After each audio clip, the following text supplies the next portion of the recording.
We're going to begin this hour with breaking news. It is an unprecedented moment for U.S. President Donald Trump. Now, we say that a lot about Donald Trump.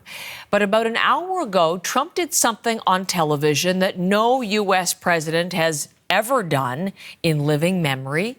I want to set the scene for you here. What Trump has to say is about the war between Israel and Iran and his surprise announcement about a ceasefire between the two countries. Trump's remarks may be seen as setting the tone ahead of the NATO summit. He's flying there now to The Hague.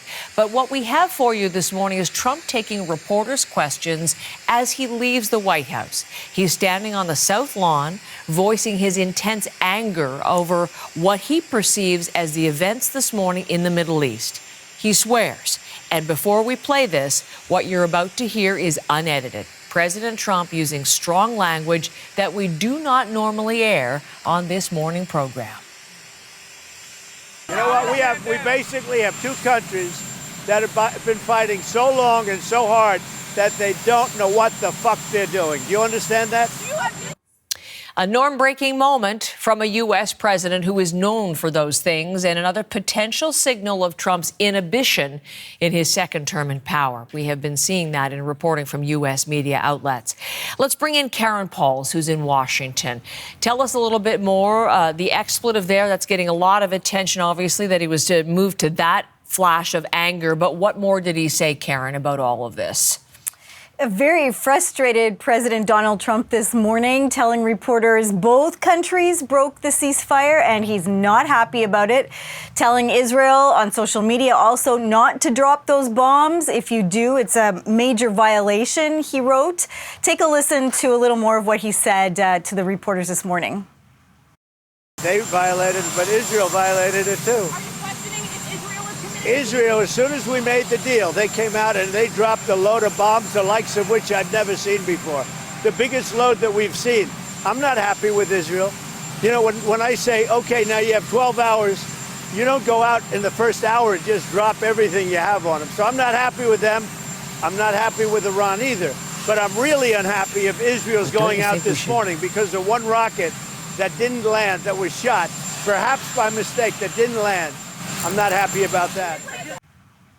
Not happy about that. Trump said he'll try to stop Israel. And shortly after he boarded Air Force One, he posted another social media post saying, Israel is not going to attack Iran. All planes will turn around and head home while doing a friendly plane wave to Iran. Nobody will be hurt. The ceasefire is in effect.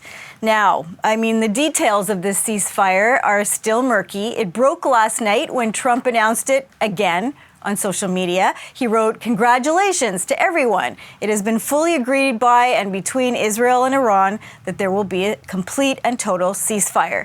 The official end to the war, he said, expected around 6 p.m. Eastern today. Early this morning, Trump posted yet again saying the ceasefire is now in effect. Please do not violate it. Of course, all of this comes just hours after Iran retaliated for that strike by U.S. forces on Iranian nuclear facilities. Anti-missile defense systems intercepted all but one of them. Meanwhile, Trump's vice president, J.D. Vance, was on Fox News last night saying this is now an opportunity to restart a real peace process. Take a listen to what he said. But here's the question. If Iran is desperate to build a nuclear weapon in the future, then they're going to have to deal with a very, very powerful American military again.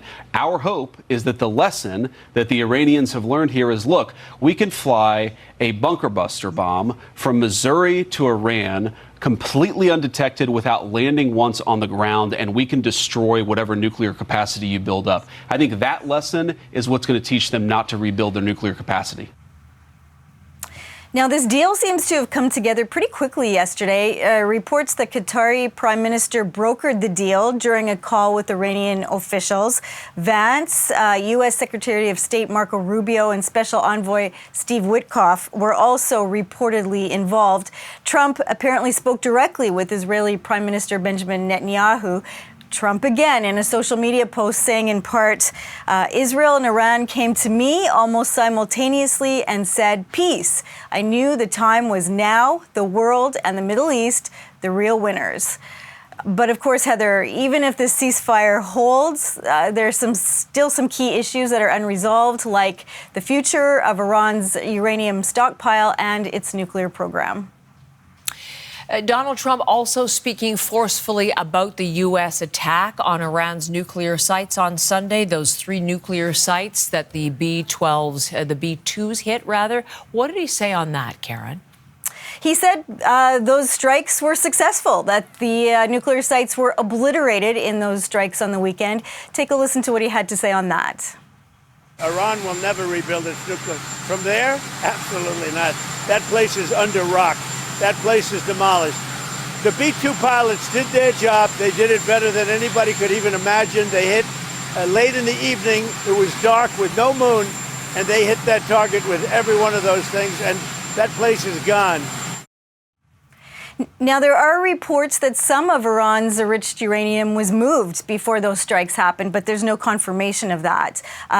Meanwhile, back here at home, U.S. representatives and senators are set to get some briefings this afternoon on the conflict. They're expected to include the Director of National Intelligence, Tulsi Gabbard, and CIA Director John Ratcliffe. There is a bit of debate happening on Capitol Hill over the limits of the president's authority when it comes to military action. Democrats and even some Republicans are angry because the strikes were carried out without congressional authorization and with little consultation. They want Congress to play a bigger role in deciding when American troops wade into war. Heather. Karen, thank you very much. Karen Pauls on that remarkable exchange with reporters and U.S. President Trump as he headed to the NATO summit.